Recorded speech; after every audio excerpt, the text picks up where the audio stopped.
Hello everyone, ICT virtual classes में मैं युधिष्ठिर में आपका स्वागत करता हूं। तो जैसा कि आप जानते हैं, हम लोग यहां पर पढ़ रहे थे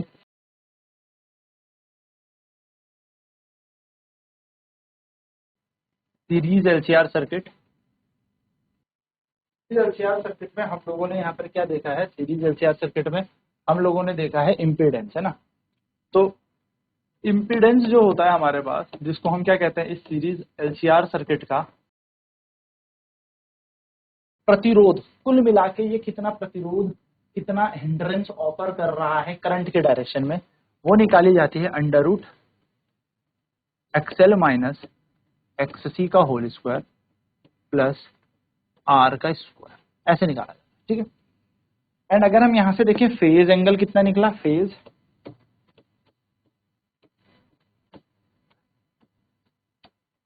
एंगल थीटा कितना है? तो थीटा या फिर फाई बोलता हूँ, फेज एंगल फाई कितना है?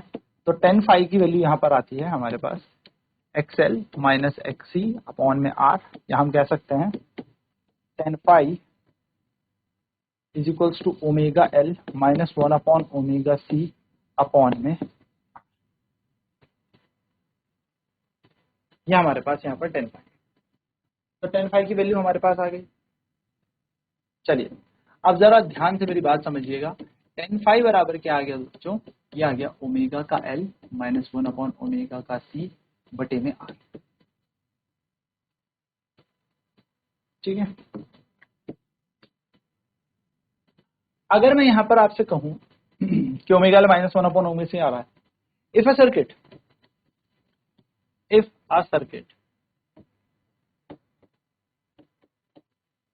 हैज रजिस्टर ओनली, या मैं कहूं if a circuit has XL equal to XC, यानी कि यहां पर इंडक्टिव रिएक्टेंस और कैपेसिटिव रिएक्टेंस बराबर। अगर किसी परिपथ में एक्सएल और एक्ससी बराबर हो जाए, यानी कि दोनों के दोनों बराबर हो जाए, तो आप देखेंगे कि जो टेन फाई है वो हमारा जीरो अपॉन समथिंग जीरो हो जाएगा। और यहां पर जो हमारा सर्किट है ये प्योर रजिस्टिव होगा, क्योंकि ये दोनों के दोनों तो एक दूसरे को काट देंगे। जब एक दूसरे को कैंसिल कर देंगे तो प्योर रजिस्टिव हो जाएगा। ठीक है सर। लेकिन एक बात समझिएगा ध्यान से, when XL is equals to XC, यानी कि आपका इंडक्टिव रिएक्टेंस और कैपेसिटिव रिएक्टेंस जब ये बराबर हो जाएगा, जब ये दोनों के दोनों बराबर हो जाएं, इस कंडीशन को हम कहते हैं resonance, condition of resonance, condition of resonance, यानी कि हम इस शर्त को कहते हैं अनुनाद की शर्त।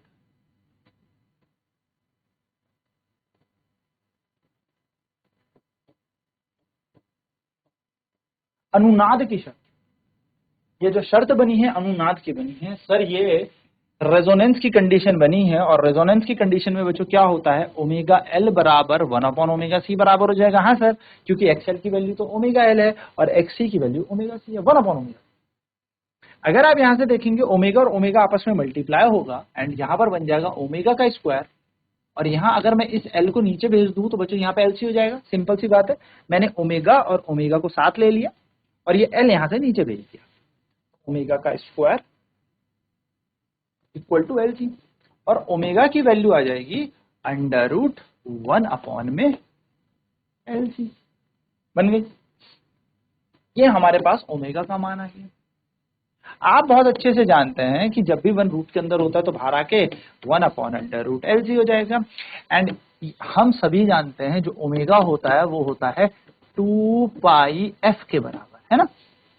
ओमेगा किसके बराबर होता है? टू पाई एफ के बराबर। तो क्या मैं इसको यहां लगा दूं, two pi F equal to की जगह equal to one upon under root L C. तो आपको क्या देखने को मिलेगा कि सर एफ का मान निकालें तो ये टू पाई भी नीचे भेज देते हैं। ये बन गया आपके पास एक इंपॉर्टेंट फॉर्मूला जिसको हम कहते हैं रिजोनेंट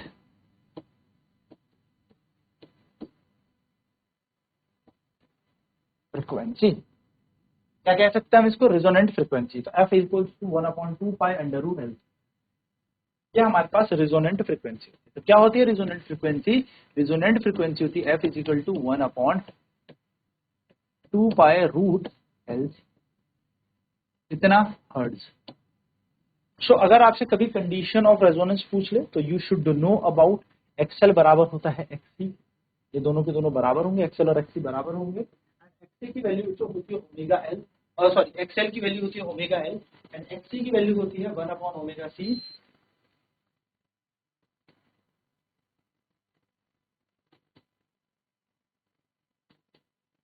तो अगर हम यहाँ पे देखेंगे तो ओमेगा एल इजिकल टू 1/ओमेगा सी, ओमेगा और ओमेगा आपस में मल्टीप्लाई एल सी, तो ये बन जाएगा ओमेगा का स्क्वायर एल सी के बराबर, omega is equal to root L C. हमारे पास ओमेगा की वैल्यू 2πf होती है तो f की वैल्यू हो जाएगी 2π√LC। This is the final answer. तो यानी कि बन जाएगा रेजोनेंट फ्रीक्वेंसी, इसको हम अनुनाद आवृत्ति कहते हैं। क्या बोलते हैं इसको? अनुनाद आवृत्ति।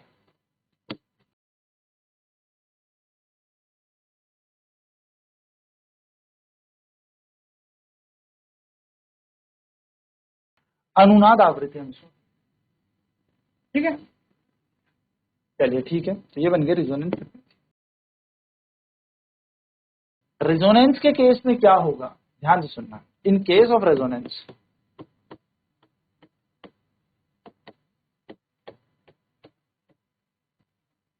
इन केस ऑफ रेजोनेंस हमें पता है एक्सएल और एक्ससी बराबर हो जाता है। इम्पीडेंस क्या हो जाएगा एलसीआर सर्किट का? एक्सएल माइनस एक्ससी का whole square plus R square. अब बच्चों ये तो कैंसिल हो गया ना, ये दोनों तो सेम है, ये तो गए। z is equal to under root क्या बच गया? आर स्क्वायर, यानी कि z किसके बराबर आ जाएगा? आर। यानी कि इस परिपथ में एल और सी तो है ही नहीं, इस परिपथ में एल और सी दोनों ही नहीं है। इसके अंदर ना तो इंडक्टर है ना कैपेसिटर है, ना इसमें प्रेरण लगा ना धारिता लगी, सिर्फ और सिर्फ क्या लगा है? प्योर रजिस्टिव, यानी कि केवल और केवल प्रतिरोध यहाँ पर लगा है। और हमें पता है जब भी प्रतिरोध किसी परिपथ में हो तो हमारा करंट और हमारा वोल्टेज सेम फेज में चलते हैं, है ना, सेम फेज में चलता है, दोनों को दोनों समान कलांतर पे चलेंगे, सेम कला पे चलेंगे। तो Z बराबर R। एंड इस केस में हमारा सर्किट का रेजिस्टेंस सबसे लो हो जाएगा, करंट एब्रप्टली बहुत ज्यादा बढ़ जाएगा, high current will be flowing through the circuit, ठीक है। हम यहाँ पे क्या कहेंगे? द रेजिस्टेंस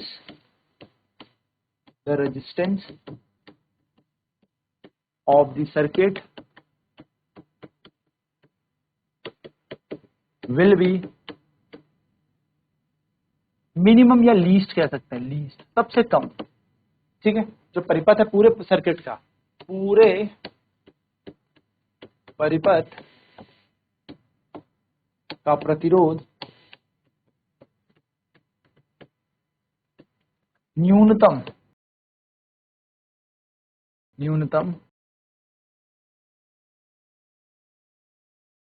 हो जाएगा, पूरे परिपथ का प्रतिरोध न्यूनतम हो जाएगा और यहाँ पर जो धारा होगी वो अधिकतम होगी। तो इम्पीडेंस किसके बराबर होगी? Z के बराबर। तो यहाँ पे मैक्सिमम करंट फ्लो करेगा। सो in case of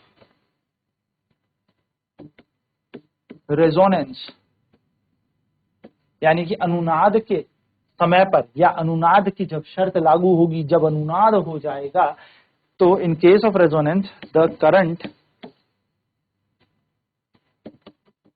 in the circuit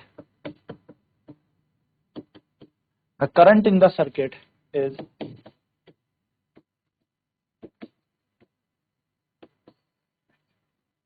ठीक है। अनुनाद के शर्त में या अनुनाद के समय इस परिपथ में अत्यधिक धारा प्रवाहित करेगी, maximum current will flow through the circuit. Note करेंगे फटाफट।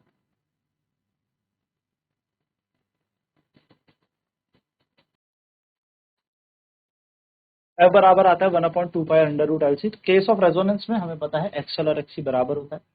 अगर एक्सएल और एक्ससी बराबर तो Z की वैल्यू हो जाएगी √XL माइनस एक्ससी का whole square plus R square. तो Z बराबर अंडर, देखो ये तो कैंसिल हो गया ना, दोनों बराबर है तो एक दूसरे को कैंसिल कर देंगे।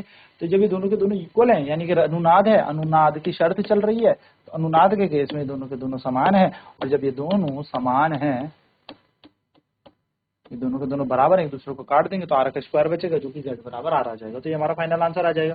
So the resistance of the circuit will B least, यानी कि इस केस में, अनुनाद के केस में, अनुनाद की शर्त में जो हमारा प्रतिरोध होगा इस पूरे परिपथ का वो सबसे न्यूनतम हो जाएगा। क्यों हो जाएगा पूरे परिपथ का प्रतिरोध न्यूनतम? कि सर वैसे भी देखो आर में कुछ तो जुड़ना था, प्लस माइनस कुछ तो होता, प्लस तो होता है, यहाँ पे प्लस का साइन है।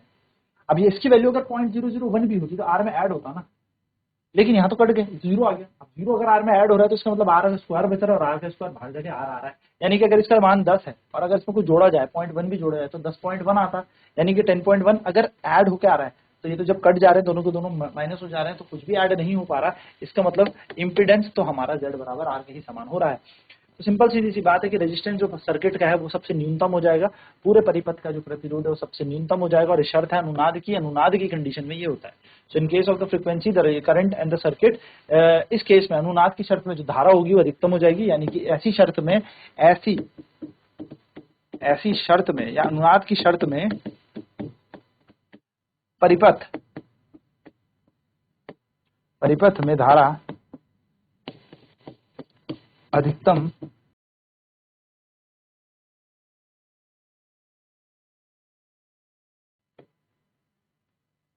तो ऐसी शर्त में परिपथ में धारा अधिकतम।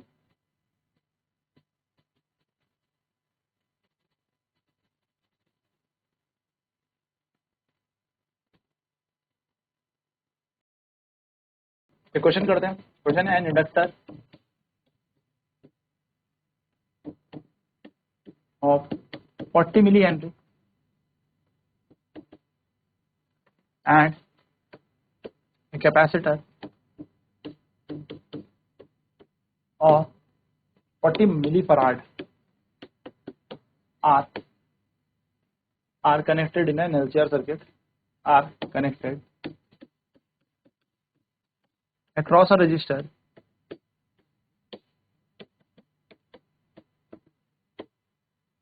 of 20 ohm. Find the resonant frequency.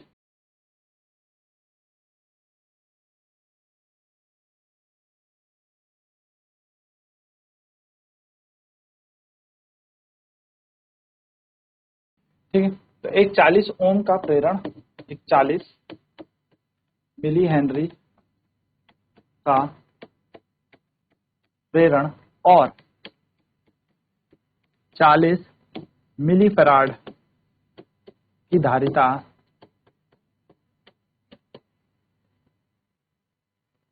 एक 20 ओम के प्रतिरोध से जुड़ी है। इस परिपथ अनुनाद आवृत्ति ज्ञात करें।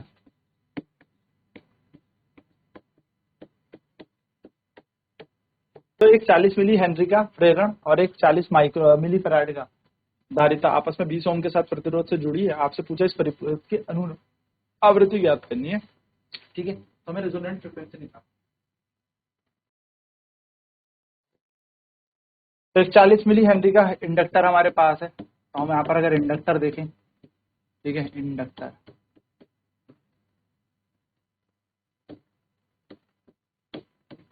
वो है 40 मिली हेनरी। इस हेनरी को कन्वर्ट करेंगे तो बन जाएगा 40 इंटू 10⁻³ हेनरी। ठीक है, इंडक्टर है। कैपेसिटर की बात करें,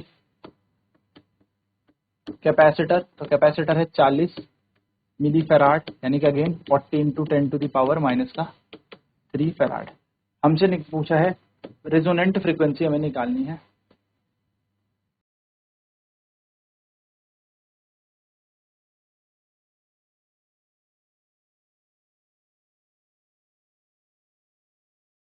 रेजोनेंट फ्रीक्वेंसी निकालनी है, तो रेजोनेंट फ्रीक्वेंसी होती है 1/2π√LC। तो 1 ऐसे रहेगा, 2 ऐसे रहेगा, पाई की वैल्यू हमें पता है कितनी होती है, 3.14 लगा देते हैं। √L हमारे पास 40 इंटू 10⁻³ सी भी है 40 इंटू 10⁻³।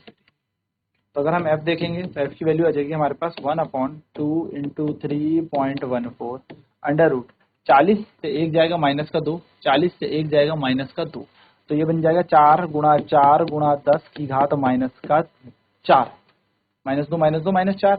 अगर आप यहाँ पर देखोगे तो f का मान आ जाएगा यहाँ पर 1/2 गुणा 3.14, और यहाँ जाएगा 2 4 का भार, और यहाँ पे आएगा 10⁻²। देखो एक पेयर इसका भार आएगा, एक पेयर इसके से -2 भार आएगा। -2 जब ऊपर जाता है तो 100 बन जाएगा, यहाँ से पॉइंट हटेंगे 200 ऊपर और आ जाएंगे और नीचे आ जाएगा 4 इंटू 2 इंटू 3.14। तो 2 से कटेगा ये 50 बार, 4 से कटेगा ये 25, तो फ्रिक्वेंसी आ जाएगा 25 गुणा 50 बटा 3.14, पॉइंट हटेगा 100 आ जाए, अच्छा सॉरी 314 यानी तो 314, तो 25 गुणा 50 बटा 314, 25 पंजे 125 होता है, हम सभी जानते हैं। तो आवृत्ति बन जाएगी हमारे पास 125 यानी कि 1250, 25 पंजे 125 गुणा बटा 314। सॉल्व कर लेते हैं इसको, 2 से भी काट सकते हैं आप चाहे तो, पर बात वही है, डिवाइड तो करना ही है, तो क्या ही फर्क पड़ता है। 314 गुणा 4 कर लेते हैं, 4 चक 16, 1 4 एकम 4, 1 5 और 4 3 12, तो लगभग 3 टाइम्स काट के देखते हैं। तो ये जगह 4 3 इंटू 3 4 3 12, 1 3 एकम 3 और 1 4, 3 3 9, तो 942 ही आ जाएगा हमारे पास। 10 में से 2 गया 8, यहाँ बचा हमारा 4, 4 में से 4 गया 0, ठीक है। तो यहाँ से 10 में से 2 गया 8, ये कह रही 4 में 4 गया, तो 12 में से 3, पॉइंट लगा के 0। अब 3 अप्रोक्सीमेट 9 टाइम्स ये काट लेगा, तो हमारा फ्रीक्वेंसी आ जाएगी 3.9 अप्रोक्सीमेट 4 हर्ट्ज, हम यहाँ कह सकते हैं। तो ये हमारी अनुनाद आवृत्ति है, यानी कि रेजोनेंट फ्रीक्वेंसी है। तो हम कहेंगे लास्ट में and statement, the resonant frequency, the resonant frequency of the resonant frequency of the circuit is 4 hertz, यानी कि परिपथ की अनुनाद आवृत्ति